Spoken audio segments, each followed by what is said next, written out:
नमस्कार, मैं Nitish Kumar SSC virus में आपका स्वागत करता हूं। आज से हम फिर से लाइव मॉक अटेम्प्ट स्टार्ट करने वाले हैं और ये टेक्स्ट बुक का लाइव मॉक है। यहाँ पे हम क्वांट मोस्ट डिफ़िकल्ट पीवाईक्यू को सॉल्व करने वाले हैं। जैसा कि नाम से ही पता चल रहा है कि ये डिफ़िकल्ट तो होने वाला है। 20 मिनट में 25 क्वेश्चंस करने हैं और ऊपर से डिफ़िकल्ट है। तो भले ही डिफ़िकल्ट मॉक है, लेकिन हम ये मान के चलते हैं कि इसमें कम से कम 18-20 क्वेश्चन ऐसे होने चाहिए जो फर्स्ट गो में डुएबल होना चाहिए। तो जो हमारा टारगेट है वो वही 18 से 20 क्वेश्चन सॉल्व करने का होगा फर्स्ट गो में। एंड अगर टाइम बचता है, जिसको हम बचाने की पूरी कोशिश करेंगे, तो बाकी के क्वेश्चंस को सॉल्व किया जाएगा। एक और बात, हिंदी एंड इंग्लिश दोनों में क्वेश्चन दिखाएंगे, चूँकि टाइम का कंस्ट्रेंट है तो जल्दी से हम क्वेश्चन का लैंग्वेज चेंज कर देंगे। आपका काम ये है कि क्या काम है, हाँ, एक मिनट, आपका काम ये होगा कि आप चीज़ों को पॉज करके देख लें। तो ये क्वेश्चन तो 1 मिनट इसको स्किप करना ही है। क्या बात कर रहे हैं भाई, सब यही दिया है क्या? पाई चार्ट दिया है। What is the ratio of average donor of blood group A O A B to donor group blood group B? तो A O and A B है ना, ए का कितना है 90, ओ है 80, तो 170 और 70 240, 240/3 हो जाएगा 80 और 120, तो 2:3 आ रहा है ना, 2:3 ऑप्शन में है। ठीक। और इसमें इंग्लिश हिंदी में कोई खास फर्क तो पड़ेगा नहीं, क्योंकि लैंग्वेज तो था ही नहीं। एक और क्वेश्चन आ गया आपका, ये क्या दे दिया भाई, चलो इसको भी लास्ट के लिए रखते हैं। यहाँ पे सबसे ज़्यादा प्रतिशत किस में प्राप्त हुए हैं, मतलब ये सब्जेक्ट दिया हुआ है, हमें बताना है हाईएस्ट परसेंटेज किस में है। ये तो हो जाएगा, यहाँ पे 73% हो गया, 8×7 = 56, ये हो गया 70%। ये 5×9 = 45, 15×3 = 45 है, 15×5 = 75, 3/5 है ना, मतलब 60% हो गया। ये कितना होगा, 5 से करेंगे तो 25 बार में, 5 से करेंगे तो 18 बार में, तो 25×7 = 175, फिर 5, 25×2 = 50, तो 72%, 25×2 = 50, हाँ ठीक है। और ये कितना होगा, 15×3 = 45, 15×4 = 60, 3/4 का मतलब होता है 75%। तो 75% सबसे ज़्यादा आ रहा है ना, 15×3 = 45, 15×4 = 60, ठीक है। तो आईटी में सबसे ज़्यादा परसेंटेज। अब जैसे इस क्वेश्चन को सॉल्व करना है, तो 25 का स्क्वायर तो हो जाएगा 625, और 1250 में से 625 करेंगे तो 625 आएगा। तो 25 को अगर हम ए माने तो ये a⁴ हो जाएगा, और plus a² + 1 divided by 1 + a + a², और ये पार्ट आ जाएगा आपका a² - a + 1 आ जाएगा, मतलब कि 625 - 25 + 1, तो आंसर कितना आ जाएगा, 601। अब जैसे ये क्वेश्चन दिया हुआ है, हमें क्या करना है, अननोन जो है XYZ उसका वैल्यू निकालना है। सॉल्व नहीं करने जाएंगे, जो वैल्यूज है वो पुट करके देख लेते हैं। जैसे Y एंड Z पुट करेंगे तो कितना आएगा, पहला वाला तो नहीं आ रहा है, सेटिस्फाई कर रहा है, दूसरा वाला सेटिस्फाई कर रहा है नहीं। अब ये देखते हैं x - z, ये वाला भी नहीं सेटिस्फाई, अच्छा ये वाला सेटिस्फाई कर रहा है ना, x - z करेंगे तो 4 में से 1 गया 3, और यहाँ पे 2 में से 2। तो देखिए केवल एक ही सेट है जो पहले इक्वेशन को सेटिस्फाई कर रहा है, तो मजबूरी है कि बाकी इक्वेशन को भी सेटिस्फाई करना पड़ेगा। जैसे 3x - 5z अगर करेंगे तो -13 तो इससे नहीं आ रहा है ना, 3x - 5z, हाँ, तो -3 एंड -10, तो -13 आ गया। तो मजबूरी है ऑप्शन नंबर 2 सेटिस्फाई करना ही होगा इसको, क्योंकि बाकी कोई भी फर्स्ट इक्वेशन को सेटिस्फाई नहीं कर रहा था। यहाँ पे हमें बताना है कि एक्स के का क्या वैल्यू होगा जिसके लिए कोई भी सॉल्यूशन पॉसिबल नहीं है। तो एक्स का कोफिशिएंट है 2/1 रेशियो में, वाई का कोफिशिएंट हो गया 7k/1, और ये इक्वल नहीं होना चाहिए कांस्टेंट के रेशियो के। तो जाहिर सी बात है 2/1 इसके इक्वल तो नहीं है, तो के का वैल्यू कितना आ गया, 2/7। 2/7 मतलब सही आंसर ऑप्शन नंबर 1। अब जैसे कि ये क्वेश्चन है, इसमें है कि 150 स्टूडेंट है बॉयज़ एंड गर्ल्स, जिसमें 60 लड़कियां हैं। Average weight of boys 52 kg है, गर्ल्स 48 kg है। तो ये बॉयज़ एंड गर्ल्स हो गया। अच्छा इसको हिंदी में भी दिखा देते हैं, हाँ देख लीजिए, पॉज करके देख लीजिएगा, जल्दी हम चेंज कर रहे हैं। लड़कियां कितनी हैं 60, तो लड़के कितने हो जाएंगे 90, तो रेशियो कितना हो गया 3:2 का। और एवरेज हाइट बॉयज़ का कितना है 52 kg, गर्ल्स का कितना है 48 kg। सीधे सीधे आप डेविएशन का यूज़ कर सकते हैं। जैसे हमने मान लिया कि एवरेज 52 ही है, लेकिन इसमें से हर एक बंदी 4 kg कम है, टोटल 2 लड़कियां हैं, तो 4 दूना 8 कम हो गया, और 5 लोगों में डिवाइड करेंगे तो 1.6 आ जाएगा ना। 52 में से 1.6 जाएगा तो 50.4 आएगा, सही आंसर ऑप्शन नंबर 1। अब जैसे ये क्वेश्चन दिया है कि क्वाड्रिलेटरल है, PQRS सेंटर O है, PQ डायमीटर है, ओके। तो हमने पी क्यू डायमीटर बना लिया और सेंटर ओ है तो इसी के ऊपर होगा पी एस आर, तो पी क्यू आर ऐसे ले लेते हैं, एस ऐसे ले लेते हैं, ये एस हो गया, आर हो गया, पी एस आर ये वाला वैल्यू कितना है 120 डिग्री, हमें निकालना है क्यू पी आर ये वाला निकालना है, तो ये 120 है तो ये एंगल कितना होगा 60 डिग्री। देखिए ये जो एंगल है आपका क्या होगा, एंगल इन सेमी सर्कल, तो ये 90 डिग्री होगा, तो मजबूरी है इसको कितना होना पड़ेगा 30 डिग्री। अगर आप हिंदी में क्वेश्चन देखना चाहें तो देख लीजिए 30 डिग्री इसका आंसर होगा। अब जैसे क्वेश्चन दिया हुआ है, इसमें दो सर्कल है जिसका सेंटर पी एन क्यू है, जो सी एन डी पे इंटरसेक्ट करते हैं, ए बी जो है दोनों का टेंजेंट है या फिर स्पर्श रेखा है, यानी ए डी बी का वैल्यू 68 डिग्री है, ए डी बी ये वाला हो गया 68 डिग्री। हमें निकालना क्या है, ए सी भी निकालना है ना, तो आपको ये पता होना चाहिए इन दोनों एंगल को जब जोड़ते हैं तो 180 डिग्री होता है, तो जाहिर सी बात है कितना होगा 112 डिग्री। अब ये कैसे होता है, ये 20 मिनट के डिस्कशन में तो हम आपको नहीं बता सकते हैं, लेकिन ये दोनों का योग 180 डिग्री होता है। और सेलफोन जो है 600 रुपये में अवेलेबल है, या 300 कैश डाउन पेमेंट करके 360 रुपीज़ 2 महीने के बाद पे कर दीजिए। हमें बताना है रेट ऑफ इंटरेस्ट कितना है, मतलब कि टोटल कितना पे कर देगा 660 एंड पे कितना करना था 600, तो 60 रुपीज़ जो है ये आपका सिंपल इंटरेस्ट। सिंपल इंटरेस्ट कितने में आया है 2 मंथ्स में, 2 मंथ्स में आया है 60 रुपीज़, तो 12 मंथ में कितना होता, बोलेंगे कि 6 से गुना कर दो 360। अभी 360 इंटरेस्ट किसके ऊपर आता, बोले कि 300 रुपये पे, बोले कि 300 पे क्यों, क्योंकि 600 में से 300 तो शुरू में ही दे दिया, बचा कितना 300 ही बचा, इसी 300 पे 360 रुपये का इंटरेस्ट दे रहा है, तो 360 का इंटरेस्ट दे रहा है 300 पे, गुना का 100 कर देंगे, गया गया 120, इसे 120% जो है ईयरली रेट का मतलब रेट से इंटरेस्ट देना पड़ा। यहाँ पे है कि ratio of circumference and diameter circle का 22:7 है, ये तो होता ही है, इसमें नया बात क्या है, डायमीटर का वैल्यू सर्कमफ्रेंस 33 डिग्री है, तो रेडियस कितना होगा, ये बोल रहा है कि 22 यूनिट का वैल्यू जो है वो कितना है 33, और तो 2 यूनिट का वैल्यू कितना हो जाएगा 3, हमें बताना है 7 यूनिट का वैल्यू कितना होगा, तो 21/2 यही हो गया ना, तो 21/2 तो रेडियस हो गया, आपको क्या बताना है डायमीटर हो गया, आपको बताना है रेडियस, तो इसका भी आधा होगा, 21/2 का आधा क्या हो जाएगा 5.25। वैसे आप हिंदी में देख लीजिए। अगला क्वेश्चन में दिया है कि 10 सेंटीमीटर रेडियस है, सेंटर पे एंगल है 30 डिग्री, तो हमें इसका पेरीमीटर बताना है, परिमाप का मतलब पेरीमीटर। तो आप ऐसे समझिए ना कि सेंटर पे एंगल अगर 30 डिग्री है ना, ये 30 डिग्री हो गया, तो एल चाहिए आर चाहिए, आर चाहिए, एल होता है कितना पाई आर थीटा बटा 180 डिग्री, तो पाई का मतलब 3.14 दिया है इन्होंने, रेडियस कितना है 10 एंड थीटा कितना है 30 डिवाइडेड बाई 180 डिग्री, 30 से 6 बार में चला जाएगा, तो कितना है 31.4 को 6 से डिवाइड करना है, तो कितना आ जाएगा 6×5 30.6 दूना 12, 5.2 आ गया, और ये 10 का डबल कितना आ जाएगा 20, क्योंकि 2 रेडियस भी तो जोड़ना है, तो 20 और 10 20×5 25.2, ये सही आंसर आ रहा है। वैसे हिंदी में क्वेश्चन था पहले से, आपने देख लिया होगा। जो अगला क्वेश्चन है इसमें है कि एक आयताकार आंगन 4 मीटर 95 सेंटीमीटर लंबा है, ये 16 मीटर 165 सेंटीमीटर चौड़ा है, वर्गाकार टाइल्स बिछाना है, तो नंबर ऑफ टाइल्स कितने होंगे, हमें नंबर ऑफ टाइल्स बताना है, तो एक हो गया 495 सेंटीमीटर, एक हो गया 1665 सेंटीमीटर, हमें इसका SCF लेना पड़ेगा। 495 को हम क्या लिख सकते हैं, 5 से करेंगे तो 5×45 मतलब 5 गुना 9 गुना 11 आ रहा है, 11 से कटेगा 6 एक 7, 11 से तो नहीं कट रहा है, तो हमें देखना होगा 9 से कट रहा है क्या, 6 5 11 और 7 18 9 से कट रहा है, इसका मतलब 45 से भी कटेगा, क्योंकि यूनिट डिजिट है 5, तो 5 से कट ही रहा है। तो हमें पता चल गया कि इसका जो SCF होगा ना दोस्त, SCF कितना आ रहा है 45 आ रहा है।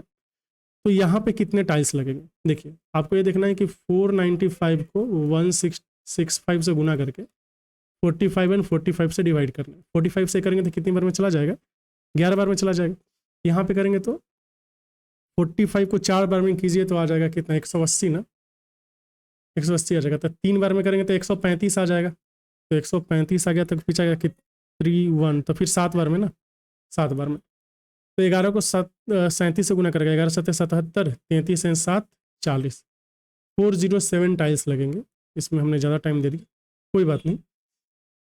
तो अगला क्वेश्चन है आपका कि कौन आपका 11 से डिविजिबल नहीं है, तो 5 4 9 5 4 9 ये डिविजिबल हो गया, 8 1 9 4 13, 13 में से 2 गया 11, ये भी डिविजिबल हो गया, ये वाला 8 1 9 9 4 13 13 में से 4 2 6 1 7 गया, 8 1 9 4 13 में से 1 मिनट 13 में से 3 गया ना, ये डिविजिबल नहीं है, नहीं डिविजिबल नहीं। यहाँ पे देख लेते हैं 9 1 10 5 15 में से 3 गया 4 गया, 15 में से 4 गया 11, मतलब कि जो नई डिविजिबल है वो है तीसरा। ये आपका 6 का मल्टीपल है, तो हमें बताना है कि y का मिनिमम वैल्यू क्या होगा। 6 का मल्टीपल सबसे पहले इवन है तो 2 से डिविजिबल है, अब हमें केवल 3 से डिविजिबल चाहिए। 3 2 5 1 6 2 8 7 15, तो 15 प्लस y होना चाहिए 3 से डिविजिबल, तो y का मिनिमम वैल्यू आप क्या पुट कर सकते हैं 0, क्योंकि 15 प्लस 0 0 15 आएगा, जो कि आपका ऑलरेडी 3 से डिविजिबल है। एक क्वेश्चन देख लीजिए कि आर एंड एस के बीच इलेक्शन हुआ है, जिसमें आर एंड एस के वोट, आर को एस का 110% वोट मिला है, वो एस को 770 वोट से हरा दिया, कोई भी वोट इनवैलिड नहीं है। टोटल कितने वोट पोल किए गए देख लेते हैं। अगर हम आर एंड एस को लेके चले तो अगर इसको 10 मिला है तो इसको 11 मिला है, तभी तो आर को 110% मिल गया। दोनों को ऐड करके कितना आ रहा है 21, एंड दोनों का डिफरेंस कितना है 1 यूनिट। इसी 1 यूनिट की वैल्यू क्वेश्चन में कितना दिया है 770। 21 यूनिट की वैल्यू कितनी आ जाएगा 0, 21 7 147 और 147 और 14 161, तो 16170 आ रहा है इसका।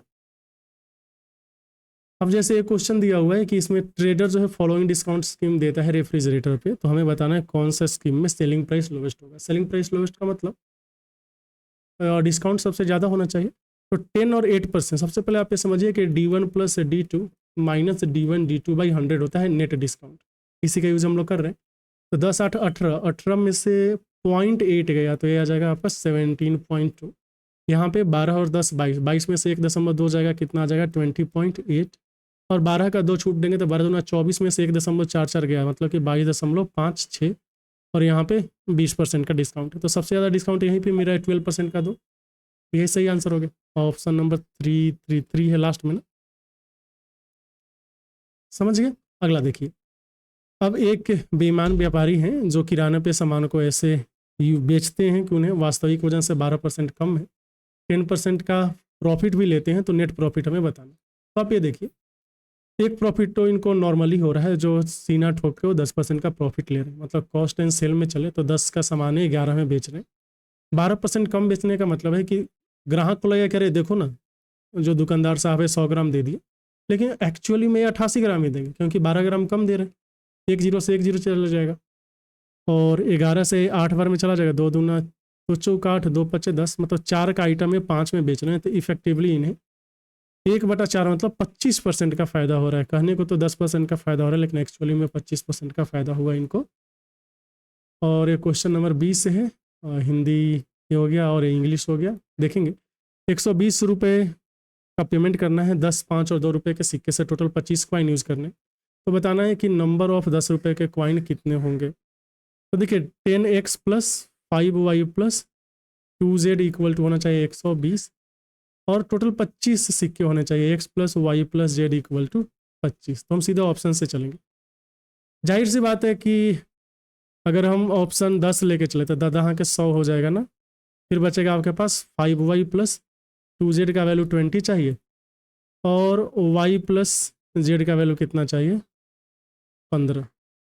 तो ये वाला तो नहीं होगा, क्योंकि सब 2 रुपये का सिक्का भी ले लेंगे तो 30 हो जाएगा, तो ये ज़्यादा हो गया ना। तो 10 रुपये का अगर हम 8 सिक्का लेके चले तो कितना आ गया 10 से 80, फिर हमें यहाँ पे चाहिए होगा 5y प्लस 2z का वैल्यू कितना 40 ना, 40 चाहिए होगा, और y प्लस जेड का वैल्यू कितना चाहिए अब 17 चाहिए, तो कितना हो जाएगा। अच्छा 2y plus 2z equal to 34 आ गया ना, तो अगर माइनस करेंगे तो 3y equal to 6, y equal to 2 और z इक्वल टू 15। तो ये इफेक्टिवली चल रहा है ना, 15 दूना 30 10 40, हाँ चल रहा है, तो 8 एक्सेप्टेबल वैल्यू है। यहाँ पे ओके चलिए इसको लास्ट के लिए रखेंगे, हिंदी इंग्लिश दोनों देख लेते हैं। ये इंग्लिश हिंदी हो गया, ये इंग्लिश हो गया। इसमें एक टैंक पाइप ए जो है 4 आवर्स में 5 B 7 6 आवर्स में फिल कर सकता है। 8 बजे पाइप ए को ओपन किया गया, कितना बजे will the tank be filled अगर पाइप बी को 9 बजे ओपन किया गया। तो ए हो गया, बी हो गया, ये 4 हो गया, ये 6 हो गया, टोटल 12 हो गया। इसका इफिशियंसी 3, इसका इफिशियंसी 2, तो ये 12 है। 12 फिल करना है। अगर ए को आपने 6 बजे और सॉरी 8 बजे ओपन किया तो 9 बजे तक ये ऑलरेडी जो है 3 यूनिट फिल कर चुका था। उसके बाद ए एंड बी दोनों एक साथ चलेंगे तो 3 और 2 5 के इफिशियंसी से मान लेते हैं कि एन टाइम लगेगा। तो एन का वैल्यू कितना आ गया 9/5, जिसे आप बोलेंगे 1 + 4/5 गुना 60 कर दीजिए तो ये 12 और 48 हो गया। मतलब 1 घंटे 48 मिनट लगेंगे। तो 10:48 में काम हो जाएगा। एंड अच्छा इस क्वेश्चन को सॉल्व करना है। कॉसेक इतना इतना तो कॉसेक सेक। अच्छा ऐसे केसेस में आंसर ये 0 0 ही आने चाहिए। कॉसेक 56 को लिख सकते हैं हम सेक 34 डिग्री। सेक एंड कॉस मिल के आ जाएगा 1। कॉस 59 एक कॉसेक 39 को 31 को हम लिख सकते हैं सेक 31 डिग्री। सर सेक 59 डिग्री ना। ये मिल के कितना आ गया 1 1 - 1 क्या आ जाएगा 0।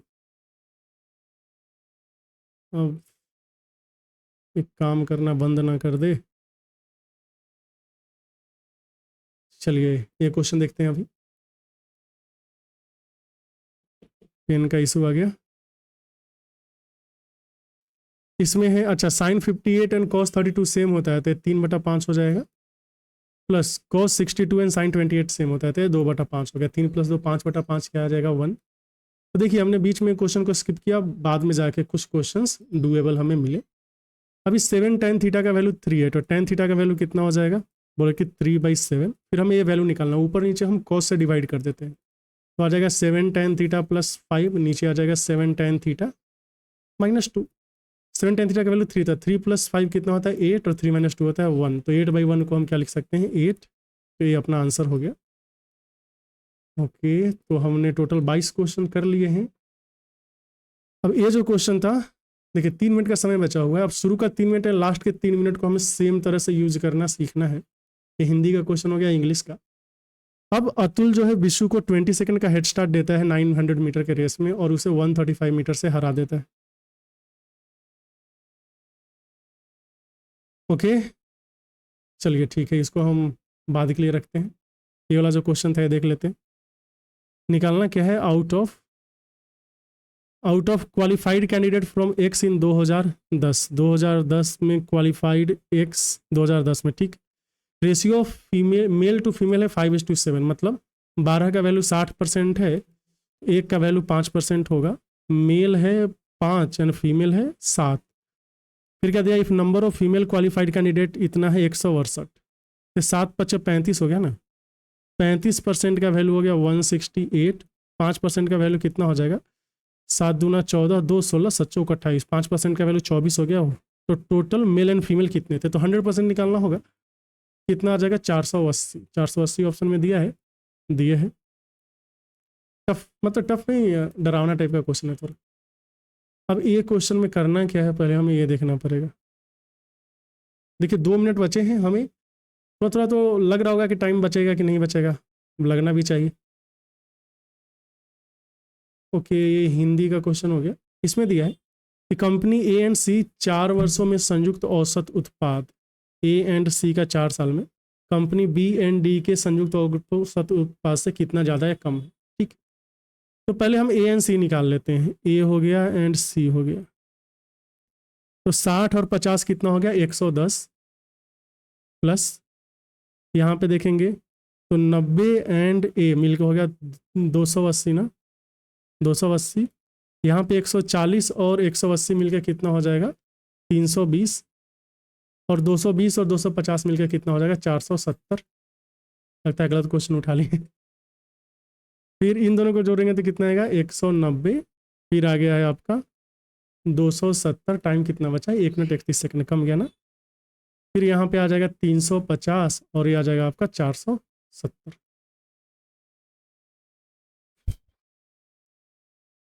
लग रहा है कैलकुलेशन में देरी होगा तो यही क्वेश्चन पे 1 मिनट 17 सेकंड दे देते हैं। आई गेस 1 मिनट 17 सेकंड में ये हो जाना चाहिए। तो अतुल विशु को हेड स्टार्ट देगा 20 सेकंड का 900 मीटर के रेस में, उसे 135 मीटर से हरा रहा है। तो ये अगर अतुल है, ये है विशु, तो अतुल 900 मीटर जाएगा एंड विशु 135 मीटर कम गया, मतलब 765 मीटर ही चले गए। While running the same race again, Atul अगर 189 मीटर का स्टार्ट दे उसे तो 8 सेकंड से हरा देता है। Then in how much time okay 189 metre का मतलब ए अतुल जो है 900 मीटर जाएगा और ये 189 मीटर कम, तो 189 मीटर मतलब 711 मीटर जाएगा, बोल कि हाँ। तो इसमें 765 गया था, इसमें 711 गया था, और टाइम के बीच का डिफरेंस कितना है, बोले कि 12 सेकेंड। 12 सेकेंड में कितना गया है डिफरेंस देख लीजिए, 54 तो 6 दूना 12, 2 सेकेंड में जा रहा है, 6 नवा 54, 9 मीटर। तो 765 मीटर कितने में जाएगा, 7 6 13 5 18 ना, जा गलत कितना हुआ, अच्छा गलत नहीं हुआ, 2 लेकिन स्किप करना पड़ा। तो आपने देखा कि शुरू का जो टाइम था 2 से 3 मिनट, उसमें जितना मेरा इफिशियंसी था लास्ट में उतना नहीं हो पाया, और ये सामान्य सी बात है, जब आपका क्वेश्चन बचा रहेगा तो इफिशियंसी सेम नहीं रहेगा, तो हमें इस पे वर्क करना है। ठीक है, कि जितना से ज़्यादा ये गैप आप कम कर सकते हैं या फिर लास्ट के टाइम का यूज़ कर सकते हैं, उतना ही आपके लिए फ़ायदेमंद होगा। तो उम्मीद करते हैं ये जो लाइव अटेम्प्ट है ये आपके लिए बेनिफिशियल रहे। फिर मिलते हैं अगले वीडियो में कुछ और सॉल्यूशन के साथ। चैनल के साथ बने रहें, और अगर किसी चीज़ पे आपको सजेशन की दरकार है, ऐसा लगे कि मेरा सजेशन आपके लिए फ़ायदेमंद हो सकता है, तो आप कमेंट सेक्शन में ज़रूर बताइए। फिर मिलता है अगले वीडियो में, तब तक के लिए चैनल के साथ बने रहें। आपका बहुत बहुत धन्यवाद।